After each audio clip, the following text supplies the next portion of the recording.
Hello friends, welcome to crypto और flow. तो आज हम टीडीएस के बारे में देखेंगे, जो एक डॉक्यूमेंट आया है गवर्नमेंट की तरफ से क्रिप्टो के टीडीएस को लेकर। तो अगर आपने हमारा क्रिप्टो और फ्लो का टेलीग्राम चैनल ज्वाइन नहीं किया है तो आप ज्वाइन कर लीजिए, लिंक डिस्क्रिप्शन में है। तो कुछ दिनों पहले हमने देखा था कि गवर्नमेंट ऑफ इंडिया की तरफ से क्रिप्टो के ऊपर टैक्स लगाया गया था और टीडीएस की भी बात की गई थी। और टीडीएस का जब उन्होंने डिक्लेयर किया था तब उसमें थोड़ा एरर हुआ था। उन्होंने 0.1% कहा था, लेकिन वो उन्होंने बाद में 1% लिख दिया था उस टेबल में। लेकिन फिर भी थोड़ा कन्फ्यूजन रह गया था, क्योंकि लोगों ने समझ लिया कि टीडीएस जो है क्रिप्टो पर 0.1% आने वाला है। लेकिन आज जो है फाइनली सर्कुलर आ गया है और उसमें पूरे गाइडलाइंस है कि किस पर लगेगा, कैसे लगेगा, वो सब। ये जो है आप इनकम टैक्स इंडिया की वेबसाइट पर भी देख सकते हो। ये जो है सर्कुलर आया है, तो इसमें बात की गई है guidelines for removal of difficulties under subsection of section 194S of the income tax act 1961।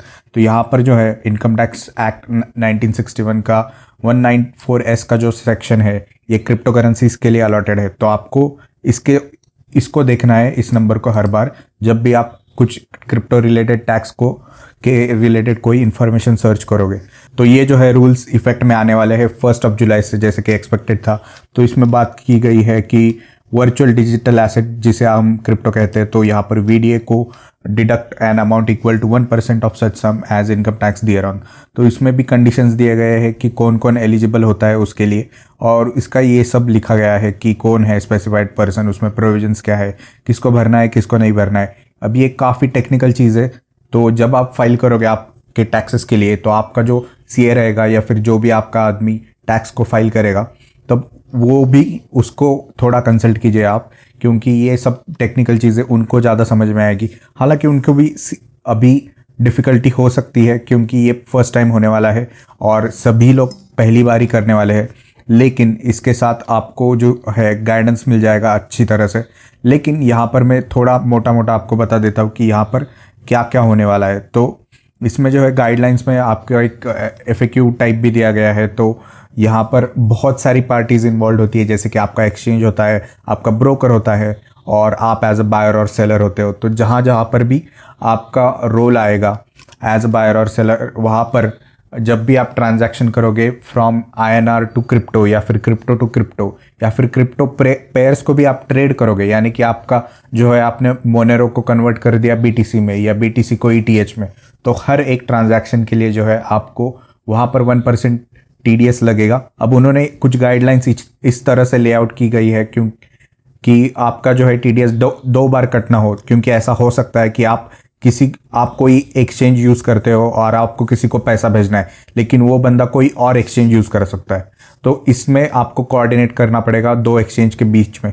तो वो सब जो है एक्सचेंज के लिए गाइडलाइंस है, और वो देखेंगे कि वो इंश्योर करेंगे कि आपका टैक्स जो है टीडीएस 2 बार नहीं कटेगा। तो टीडीएस का मतलब ये होता है टैक्स डिडक्शन एट सोर्स। तो यहाँ पर सोर्स मतलब आपका जो भी एक्सचेंज है उसके लिए कहा गया है। अब आपको तो पता ही होगा कि इंडिया में जितने भी एक्सचेंजेस ऑपरेट करते हैं उसमें केवाईसी तो है ही। अब बहुत सारे जो है वो शिफ्ट करेंगे, या फिर आप में से बहुत सारे लोग बाहर के एक्सचेंजेस भी यूज़ करते होंगे, तो उन पर ये सब लागू नहीं होता। लेकिन जहाँ पर भी, जिस पॉइंट पर भी आपको कैश आउट करना पड़ेगा, आईएनआर में पैसा निकालना पड़ेगा, या फिर इंडिया में आपको क्रिप्टो आपके एक्सचेंज में लेना पड़ेगा बाहर के एक्सचेंज से, उस टाइम पे जो है आपको वहाँ पर डिक्लेयर करना ही पड़ेगा। मतलब वो दिख ही जाएगा, क्योंकि अभी केवाईसी जो है उनके पास पैन का आपका डेटा रहेगा और उसमें जो है आपका लिंक हो जाएगा डायरेक्टली। तो इसलिए टैक्स जो पड़ता है वो 1% है, 0.1% नहीं है। अब आपको ये थोड़ा ज़्यादा लग सकता है, क्योंकि सोचिए कि लोग बहुत बड़ी बड़ी अमाउंट्स में ट्रेडिंग करते हैं, तो और वो लेट से कि 15-20 ट्रेड्स लेते हैं, हर एक दिन के क्लोज करते हैं, तो उन्हें 1% ऑन ईच ट्रेड के हिसाब से पड़ेगा। तो वो भी आपको थोड़ा देखना पड़ेगा। तो यहाँ पर उन्होंने एक एग्जाम्पल भी दिया है कि यहाँ पर जब आप क्रिप्टो के पेयर्स में ट्रेड करोगे तो कैसे रहेगा। तो मोनेरो टू डेसो करोगे तो 1% of Monero and 1% of DeSo will be deducted as tax under section 194S।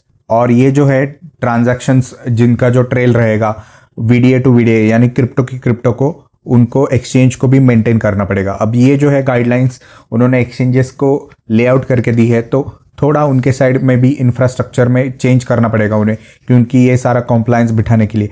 तो यहाँ पर और एक गाइडलाइन ऐसी दी गई है कि जब भी आप एक्सचेंज में कोई ट्रेड पुटअप करोगे तो एक्सचेंज को भी इमीडिएटली एक मार्केट ऑर्डर एग्जीक्यूट करना है जो उसको टैक्स में कन्वर्ट करेगी, for example 1% of that crypto currency, और उसे कन्वर्ट करना है एक प्राइमरी क्रिप्टो करेंसी में जैसे कि बिटकॉइन, इथीरियम या फिर कोई स्टेबल कॉइन में जैसे कि USDT और USDC। और ये उसी टाइम फ्रेम में करना है, क्योंकि आपको पता है कि क्रिप्टो जो है वो वोलेटाइल होता है, और अगर थोड़ा ऊपर नीचे हो जाए तो टैक्स भी 1% का काफ़ी ऊपर नीचे हो सकता है, और ये बहुत छोटे स्पैन में होता है।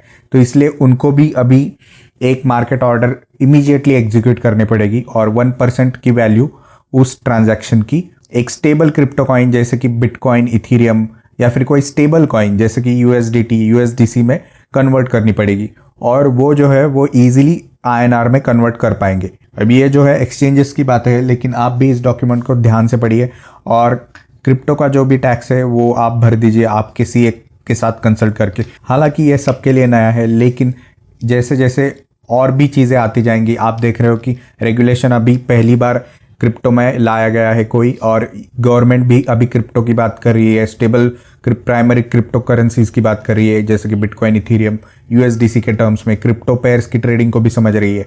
तो आपके जो बाकी के भी क्रिप्टो एसेट्स है, जैसे कि बहुत सारे लोगों के पास NFTs होंगे, आप NFTs ट्रेड करते होंगे, या फिर कोई मेटावर्स, डिसेंट्रलैंड का कुछ आपके पास टोकन्स होंगे, तो वो भी धीरे धीरे जो है कॉम्प्लायंस के अंडर, रेगुलेशन के अंडर आएंगे गवर्नमेंट के। तो उसके लिए भी आप तैयार रहिए। तो आज की वीडियो में बस इतना ही, मिलते हैं अगली वीडियो में।